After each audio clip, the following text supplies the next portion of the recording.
And then I summon my Black Tyranno. You can't stop me, all thanks to my Dino DNA. Let me stop you there. What? What is this? Cease and desist. From who? Universal. Shit.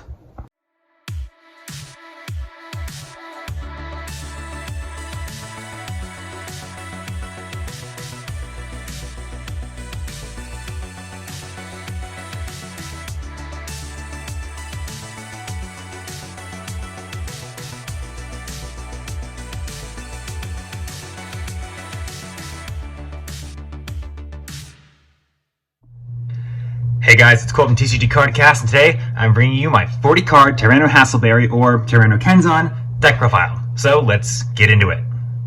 Now, if you haven't watched the show, or you haven't played Duel Links, or you haven't read the character's name, Tyranno Kenzan's deck is a Dino deck. That's his whole gimmick. He's like the Rex Raptor of GX, except he's actually a really good character and not an annoying piece of shit side character.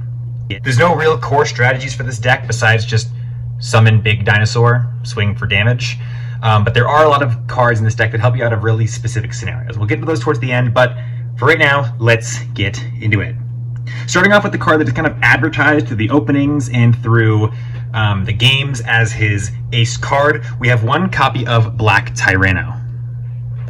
Of course, Black Tyranno is not the only big dinosaur he's got in this deck. He also plays one copy of Ultimate Tyranno, one copy of Superconductor Tyranno, one Dark Triceratops, and one Sauropod Brachion. These 5 cards here are his kind of just go-to big boss monsters. Most of his opening turns start with summoning Gillosaurus or a normal monster, and then somehow getting Dark Triceratops onto the field, and then at some point in the end of the duel, he ends on one of his Tyrannos. That's just kind of the general gimmick of all of his duels, and it's a little boring, but damn are they fun to watch still. He's got a lot of really big dinosaurs in this deck too, not just high-level monsters. We have one copy of Giant Rex, one copy of Sabersaurus, one copy of Destroyersaurus, one Hyper Hammerhead, one Elementsaurus, one Gillosaurus, one Black Stego, one Baby Cerosaurus, one Archaeonus, one Tyranno Infinity, who gets pretty big in this deck if you play it right, and lastly, one Dynabase. He plays 2 cards that aren't dinosaurs, and they're literally only here to make dinosaurs, which is that's just poetic, isn't it? On to his fails, we have one copy of Jurassic World with its amazingly overpowered anime effect, one new Ultra Evolution, one Big Evolution Pill, one Ultra Evolution, one Tail Swipe, one Dino Stomp, one Dino Blast, one Space-Time Transcendence, one Living Fossil, one Card of Reversal, a Card of Variation, an Earthquake, a Mystical Space Typhoon, a Pot of Greed, and a Monster Reborn. The only cards of this deck that he did not play in the show were Space Typhoon and Monster Reborn, so that's pretty great. And as for his traps, he has one copy of Jurassic Impact, one Hunting Spirit, one Jurassic Heart, one Seismic Shockwave, one Volcanic Eruption, one Survival Instinct, an Amber Pitfall, a Fossil Excavation, and a Counterattack.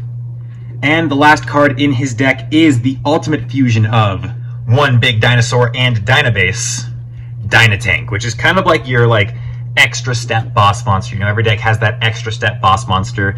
Yugi's got Dark Paladin, Joey's got Guilford the Lightning, Kaiba's got Blue Eyes Ultimate Dragon. Even Jaden's got a couple too. Jaden's got Shining Flare Neos. He's also got Divine Neos. Hell, even Zane's deck's got that Power Bonded Ultimate Cyber End Dragon. So Dynatank is your big over-the-top extension card for the end of the duel. But that was my 40 card Tyranno Kenzan deck profile. If you guys enjoyed it, hit the button in the center of the screen to subscribe on the spot. Go down into the comment section and tell me what you guys want to see next. And go down into the description, check out the link to our Discord, and the link to the character deck profiles. This has been Cole from TCG Cardcast. Peace out, guys.